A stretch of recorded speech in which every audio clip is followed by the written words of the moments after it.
जिक्र इनका करना है खबरदार, कहीं तौहीने ख्वाब ना हो जाए। इस जिक्र की कोशिश में कहीं तेरी कहानी बेनकाब ना हो जाए।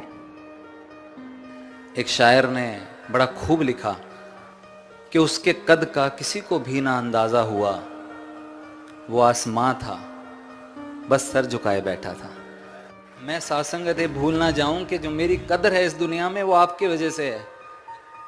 आपका नाम जुड़ा है तभी तो ये सत्कार मिलता है। एक पल के लिए नाम जुदा हो जाए तो इस दुनिया में कोई नहीं पहचानेगा।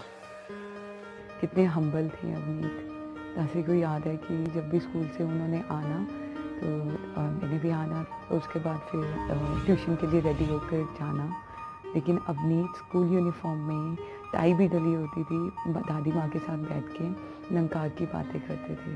और जब मैंने ट्यूशन के लिए निकलना तो मैंने उनको कहना लेट हो जाओगे, जल्दी करो हमने जाना है। तो उन्होंने फिर फटाफट रेडी होकर फिर हमारे साथ चल पड़ना। अवनीत बहुत अच्छे क्रिकेटर थे। उनको नेशनल्स के लिए सिलेक्ट करने के लिए उनके एकेडमी में टीम ने आना था।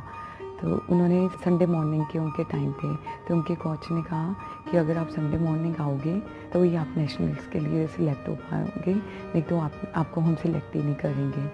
तो लेकिन उस टाइम पे ईएमएस संगत होती थी, तो अवनीत जी ने बताया कोच को कि मैं ईएमएस नहीं मिस कर सकता, ये आप देख लो मैं इवनिंग टाइम में आ सकता हूँ।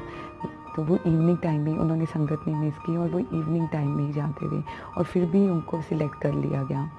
तो ये सब कहते थे जो भी हो रहा है ये नंकार की सदगुरु की ही कृपा से हो रहा है। अवनीत के एक ट्यूटर हैं, वो बताते हैं कि अवनीत कैसे एकेडमी के बाद सीधा ट्यूशन आ जाता था। वही एकेडमी वाली क्रिकेटर के यूनिफॉर्म में उसी में ही मिट्टी लगी होती थी और कैसे वहाँ पर आकर सरप्राइज़ टेस्ट होता था।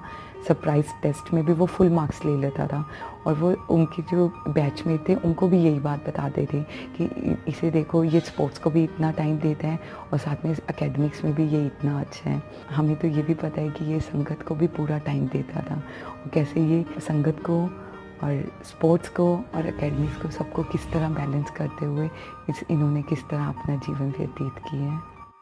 हमेशा एक दूसरे के लिए रुकना, सबको साथ लेकर चलना। कभी भी ऐसा नहीं हुआ कि हुजूर कहीं चले गए हों और हम पीछे रह गए हों। Every time and at the same time I feel so small कि हर वक्त हुजूर को ही रुकना पड़ा और हम ही लेट थे।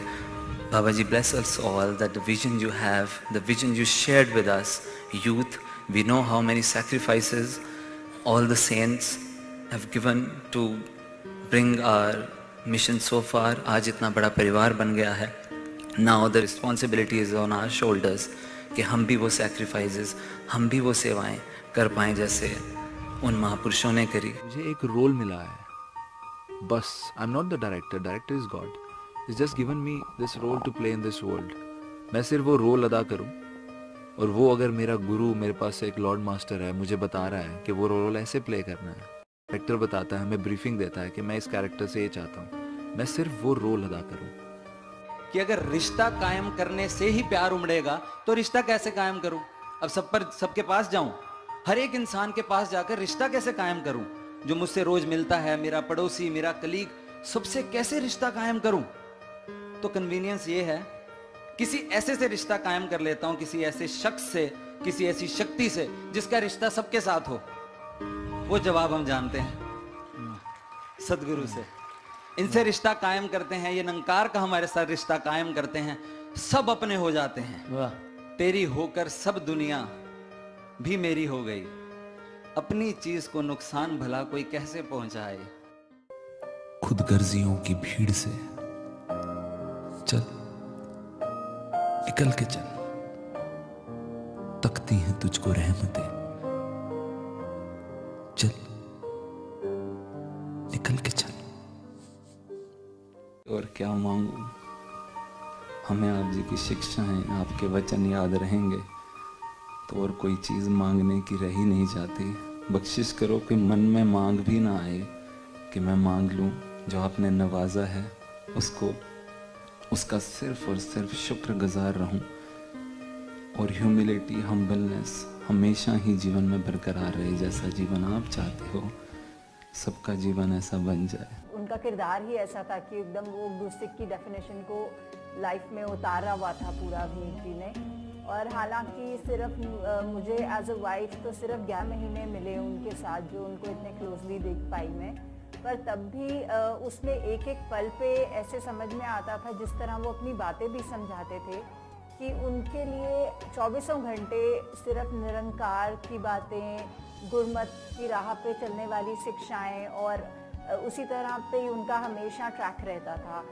दुनियावी रूप में तो अवनीत जी वैसे सन इन लॉ थे भाभी जी के, पर उन्होंने कभी भी ना वो हक खुद रखा और उसको कभी भी शो भी नहीं होने देते थे, अंदर से फील भी नहीं करते थे। वो हमेशा एक ही बात बोलते थे कि मैं सिर्फ इनके दर का एक दास हूँ और अगर इनके साथ एक कमरे में भी खड़े होने का भाग्य मिल रहा है तो वो भी बहुत बड़ी बात है। ऐसे भी ना खड़ा हो जाऊँ कि बहुत ही कैजुअल रहूँ, मुझे वो भय होना चाहिए हमेशा। और जब तक सद्गुरु अगर सामने हैं तो एक एक वर्ड को भी वो तोल कर ही मुंह से बाहर निकालते थे। और वो सिर्फ सद्गुरु के सामने होने की बात नहीं है, जब वो नहीं भी होते थे सामने तो भी बोलते थे कि निरंकार रूप में हमेशा हाजिर हैं। तो एक एक चीज़ जो भी वो करते थे या बोलते थे वो पहले इतना एनालाइज करके कि एक एक शब्द मेरी ये गुरमत के ऊपर ही बेस्ड होना चाहिए। अवनीत जी ने इतना कुछ जो छोटे ही समय में जितना शेयर किया है लाइफ मैंने उनके साथ, उसने इतना कुछ सिखा दिया कि अभी at every point in my life if I just imply all these learnings that he taught me, आप जी ब्लेस करो that I can make him proud always. इसने कहा नहीं मैं समझा नहीं, हुई जो बात हंसने हंसाने में, हुआ गुस्ताख मैं आखिर इसके सब्र को आजमाने में, इसे तो आती ही नहीं पर्दे उठाने की अदा, सब गुनाह मेरे छुपाता है मुस्कुराने में। जैसे अभी भी आपने अवनीत को सुना, उसी सादगी और सहजता के साथ केवल कृतज्ञता का भाव, केवल साथ संगत की चरण रज, केवल विनम्रता का भाव ही मांगा।